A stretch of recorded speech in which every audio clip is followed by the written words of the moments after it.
Have you ever sat through dinner with people who made you feel like a ghost?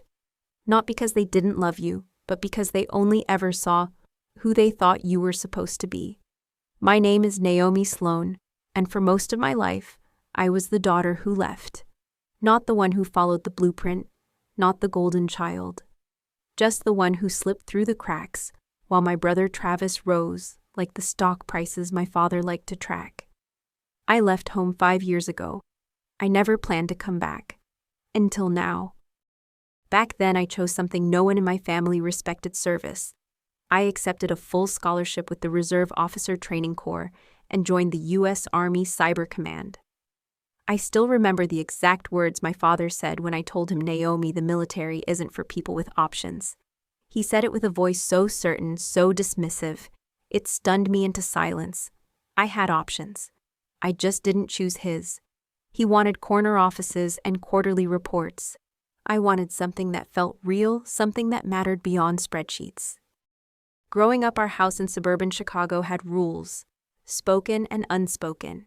You dress for success, you shake hands firmly, you don't talk politics at the table, and you definitely don't disappoint your father.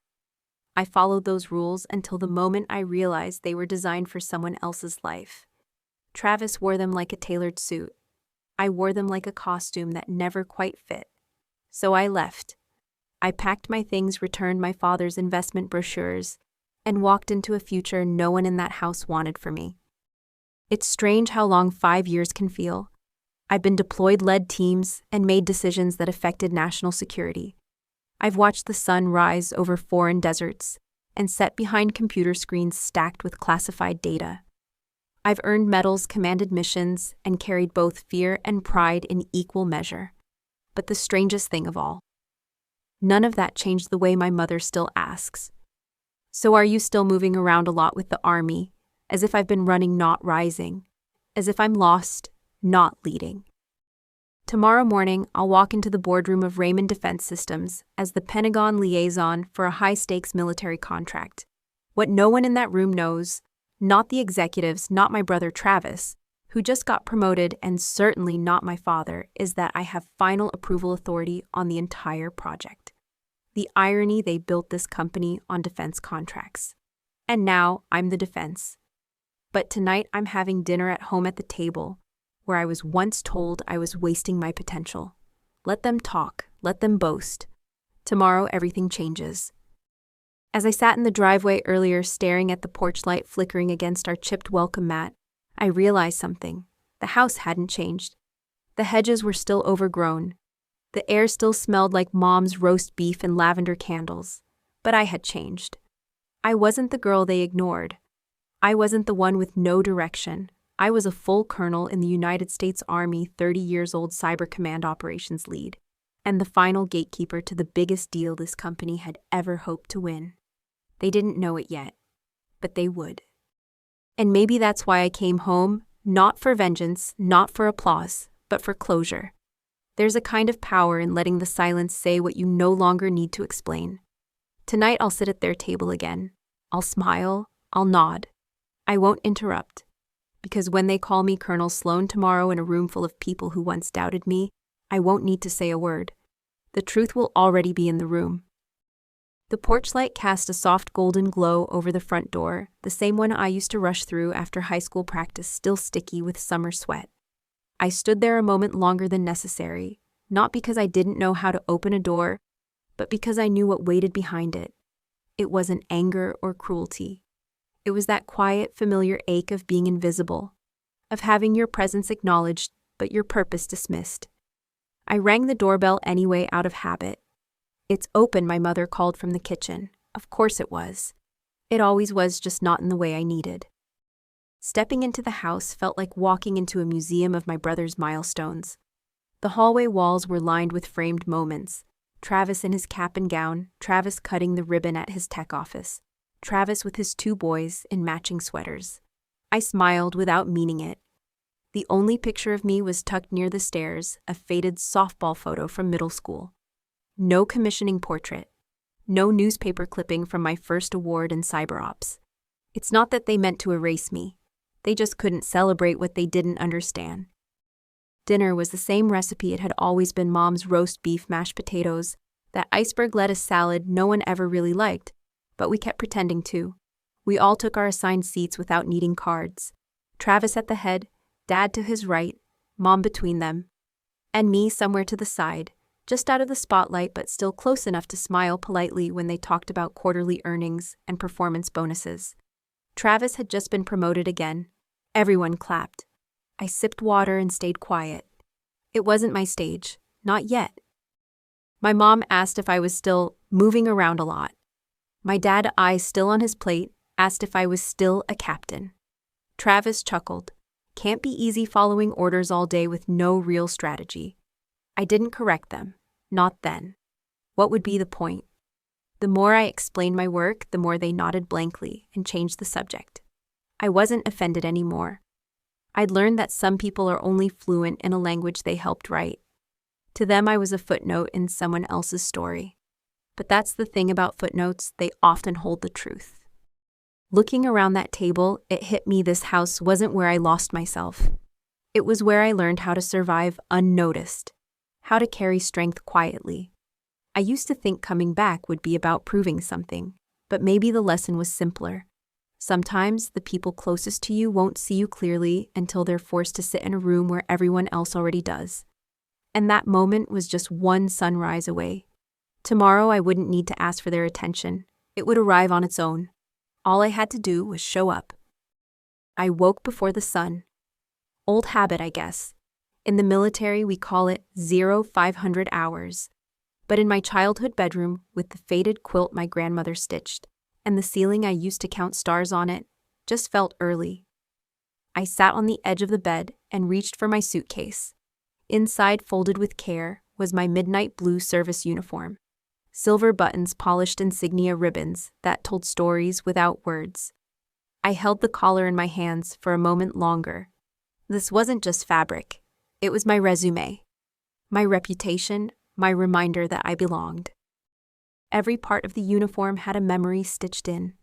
The combat readiness badge from Bahrain, the joint service commendation from my time coordinating digital defense for NATO, the silver eagle on each shoulder, full colonel, 30 years old. One of the youngest ever promoted to that rank in Cyber Command. But none of those accomplishments had ever found their way onto my parents' fridge. They didn't know what a DoD cyber breach response team did, let alone that I'd led one. And that was okay, because today wasn't about telling them. It was about showing everyone else and letting them catch up. The drive to Raymond Defense Systems was quiet. The city still yawned into morning. I pulled into the reserved parking spot, labeled DoD Liaison, authorized personnel only, and took one last breath before stepping out. The moment I stood in full uniform, the atmosphere shifted. A security guard at the front door straightened. "Good morning, Colonel," he said, scanning my badge with a new kind of attention. That title always landed differently outside the house I grew up in. Out here, no one asked if I was still just a captain. They saw the eagles and stood straighter. Inside the elevator, I checked the agenda again. Project Sentinel. The most ambitious multi-branch integration plan in recent history. And the final round of review fell to me. As liaison from the Pentagon, I had full veto power over every system and rollout schedule. When the doors opened onto the executive floor, the first person I saw was Travis. He was dressed sharp, confident, flipping through a digital tablet until he looked up and saw me.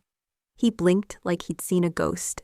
"Naomi, what's with the uniform?" I didn't stop walking. I just said, "Good morning, Mr. Sloane. I'm here for the project review." Behind him, I heard my father's voice talking to executives, laughing. Then it stopped mid-sentence. He turned and saw me, brows furrowed, confusion tightening his mouth. "Why are you dressed like that?" he asked. But before I could answer, a woman's voice rang clear from the hallway. "Colonel Sloane," said Lorraine Weiss, the CEO.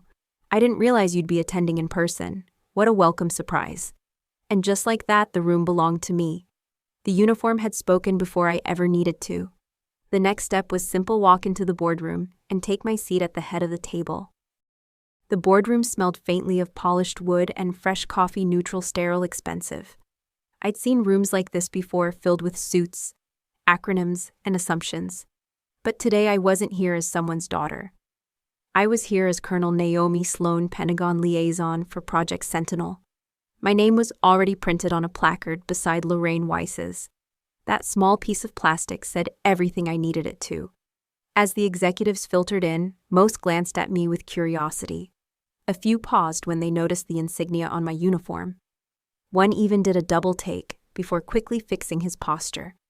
The room adjusted itself quietly, automatically.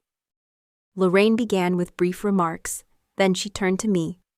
Colonel Sloane has been instrumental in refining our security benchmarks. We're honored to have her here in person. I nodded, stood, and walked slowly to the center screen. I didn't raise my voice. I didn't need to. I briefed them on integration risks, digital redundancies, and threat response lags. I referenced 2 past incidents, real-world cyber attacks on joint systems, where delay in protocol updates cost millions. Then I outlined the modifications I expected implemented before the next funding round. I asked direct questions. I requested updated flowcharts. The silence in response wasn't fear, it was attention. When Travis's turn came, I sat back and listened. His voice, usually effortless and confident, wavered ever so slightly. As the lead on systems integration, he began, I've developed a rollout plan for Phase 2 that aligns with projected benchmarks. I waited. Let him speak. Let him own it. When he finished, I looked down at my notes, then up at him. Mr. Sloane, I said, tone steady. Can you explain how your plan addresses the latency thresholds specified in the March Pentagon Directive? He blinked. I'll need to revisit that portion. I nodded. Please do. Our benchmarks are non-negotiable. Updated draft by Thursday close of business. He nodded. Yes, ma'am. That moment wasn't about putting him down. It wasn't revenge. It was just me doing my job, holding everyone to the same standard. And maybe for the first time Travis saw that. Because he didn't argue. He didn't deflect. He just listened. The room moved on. So did I. One by one, we reviewed system components, cross-departmental protocols, and real-time response scenarios. Every person in that room had something to prove, but only one of us had the final say. Not because I demanded it, but because I earned it. Quietly, repeatedly, without needing applause. As the meeting drew to a close, Lorraine wrapped up with a reminder, Colonel Sloane will remain on site for assessment follow-ups. Please extend full cooperation. People began to gather their materials, but I didn't rush. I took a slow breath. The weight of the morning settled into my chest, not heavy, not proud, just calm. I'd always wondered what it would feel like to be seen on my terms. Turns out it doesn't feel like thunder. It feels like steady rain, soft, certain, impossible to ignore. And outside those glass walls, I knew what came next, a private conversation long overdue. After the meeting, people filed out in small clusters, still murmuring about benchmarks and rollout schedules. Some glanced at me with a different kind of awareness, now the kind that comes after titles shift and assumptions unravel. But the hallway just beyond the glass conference walls held a heavier silence. My father stood there, his suit suddenly less commanding, his stance a little too rigid. Naomi, he said when he caught my eye. It wasn't a greeting. It was a summons. A tone I knew well. We need to talk. I nodded once. Your office. He hesitated, then gestured down the hall. Old habits die hard.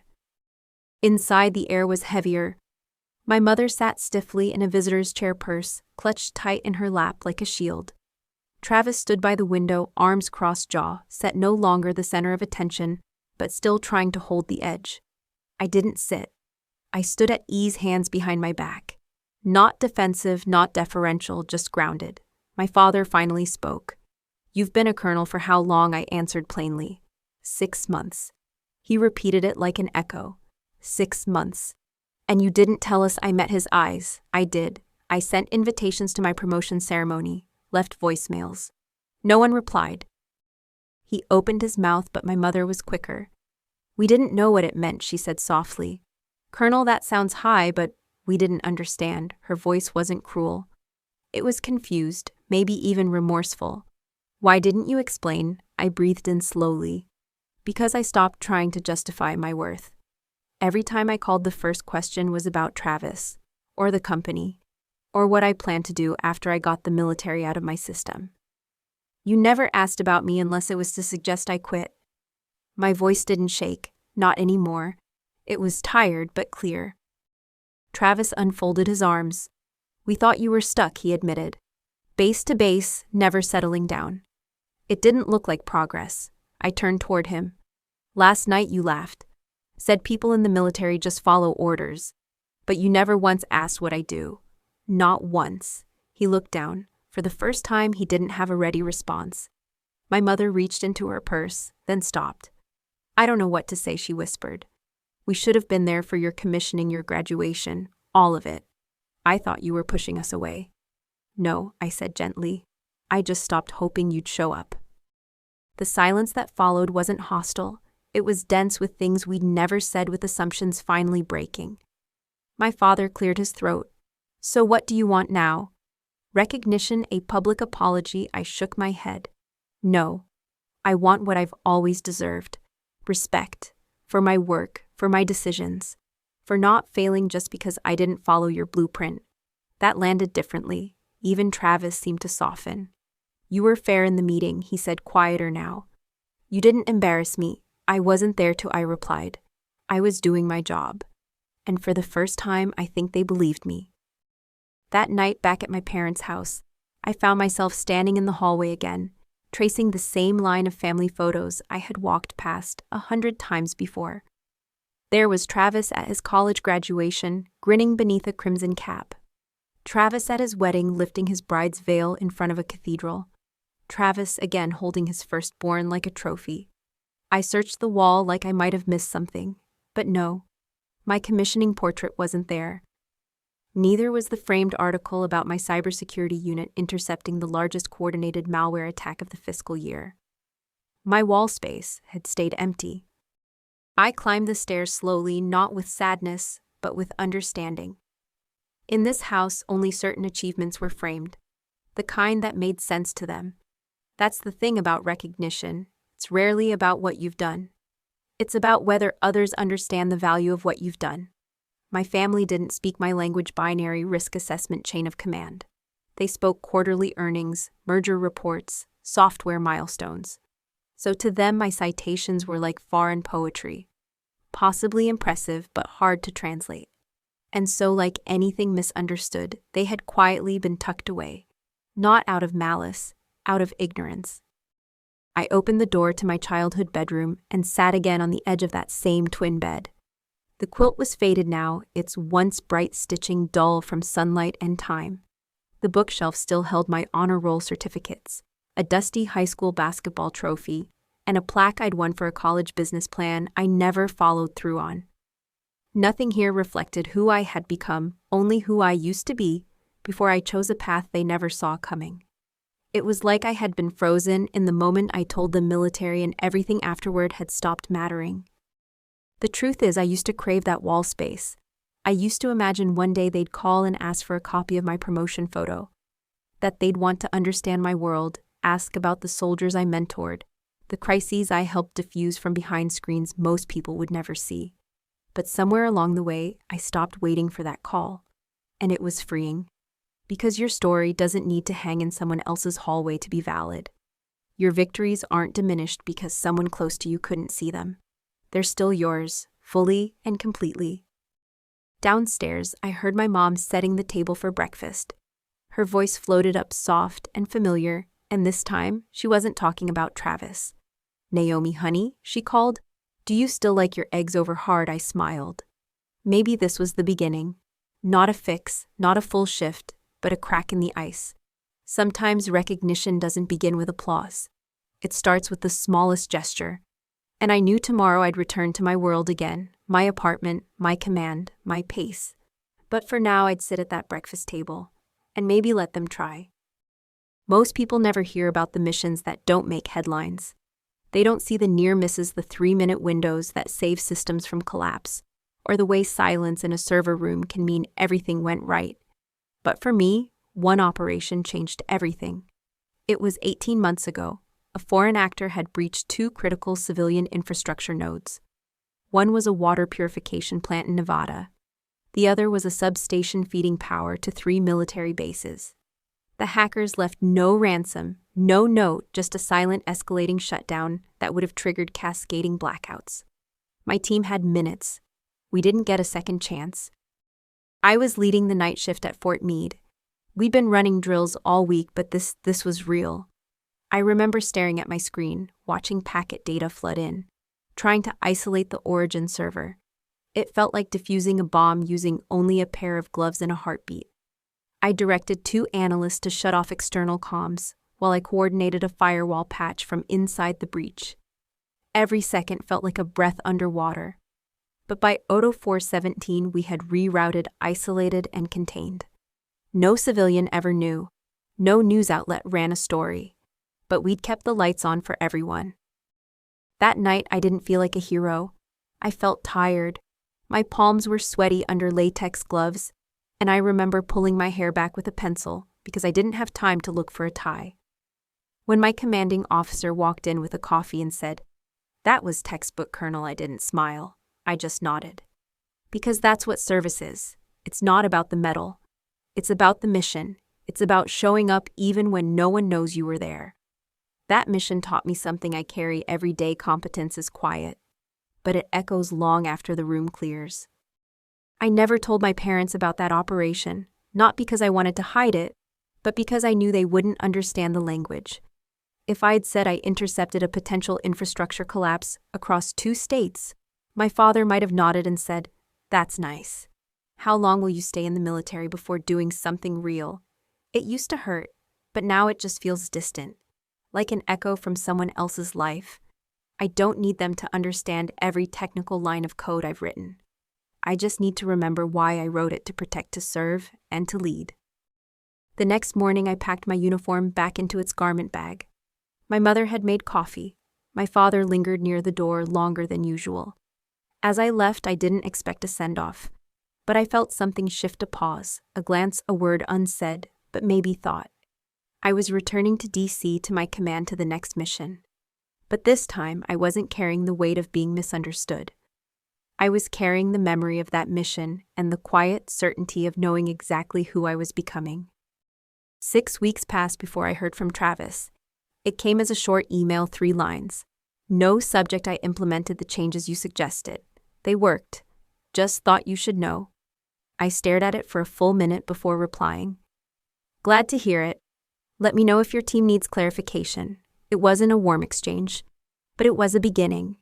And that's how these shifts happen. I've learned, not in grand apologies or dramatic speeches, but in the quiet choice to reach out. One small moment where pride bends just enough for understanding to step in. That message meant more than it let on. A few days later, Mom called. Not to ask about my job or forward me an article about Travis, just to ask if I was eating well. "You always skipped lunch when you were focused," she said. "Still do," I smiled.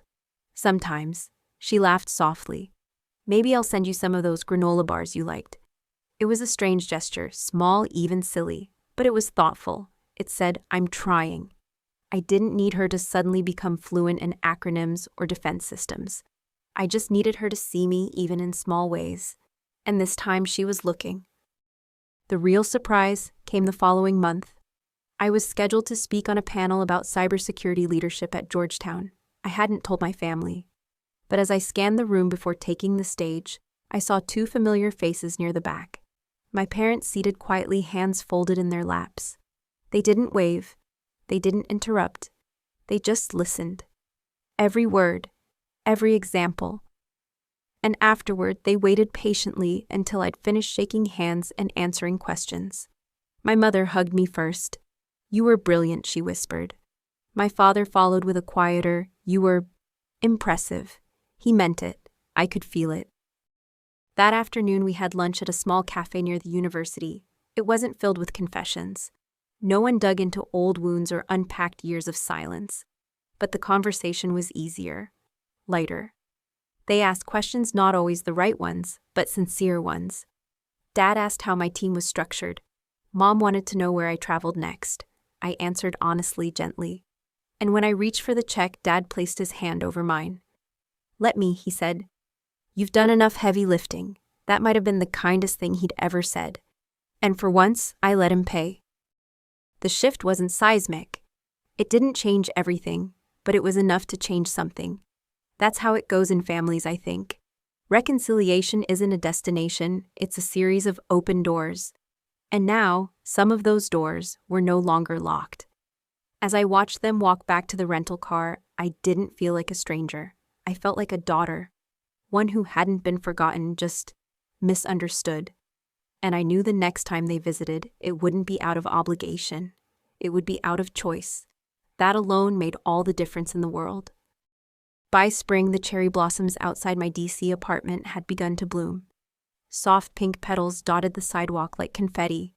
And for the first time in a long while, I felt like I was living in my own season, not someone else's calendar.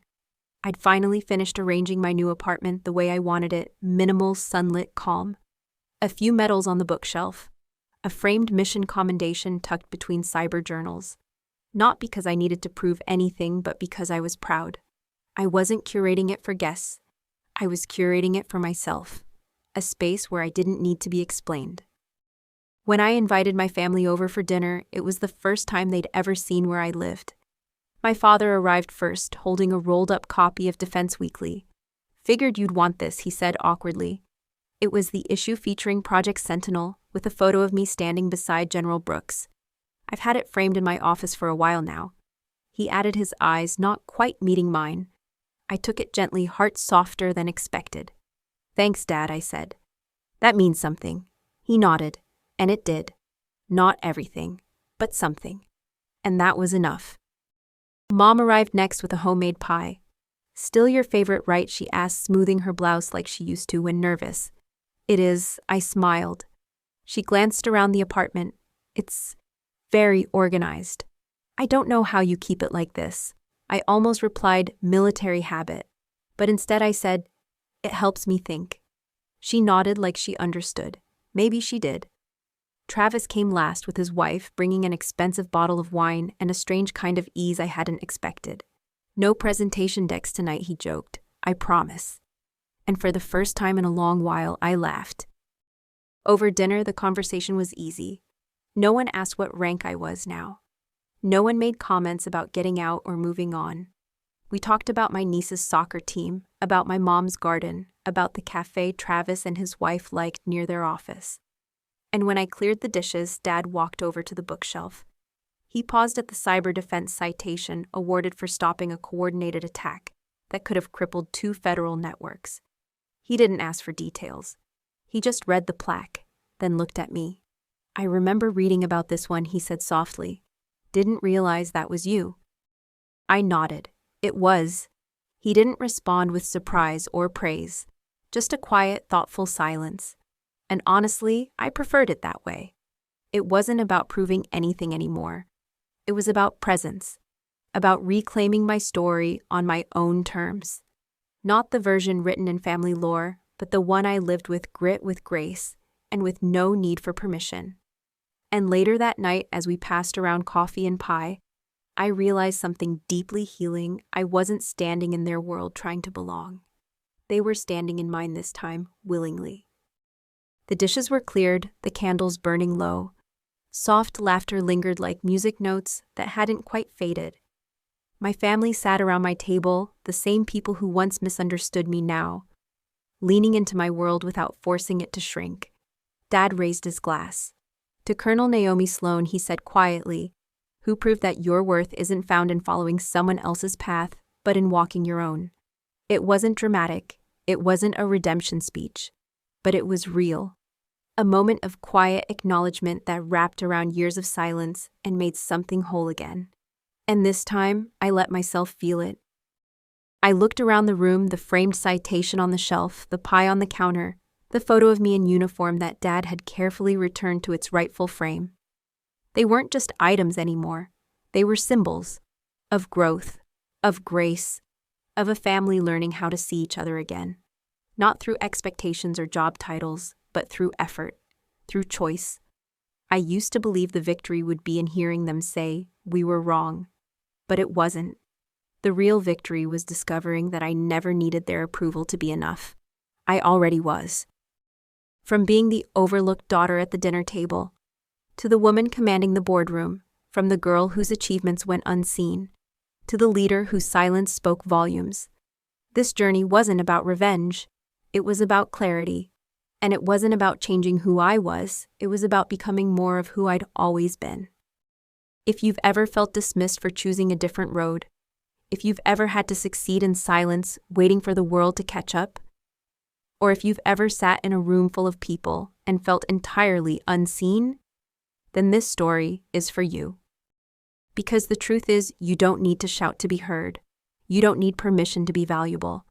And you don't need to fit someone else's mold to matter. You just need to keep going. Quietly, confidently, relentlessly. So if this story resonated with you even in a small way, I'd love for you to like, subscribe, and share your own story in the comments. Tell us about the moment you realized you didn't need to be seen to succeed, because chances are someone else needs to hear it too. And remember, sometimes the loudest proof of your worth is the life you've quietly built. One choice, one mission, one brave step at a time.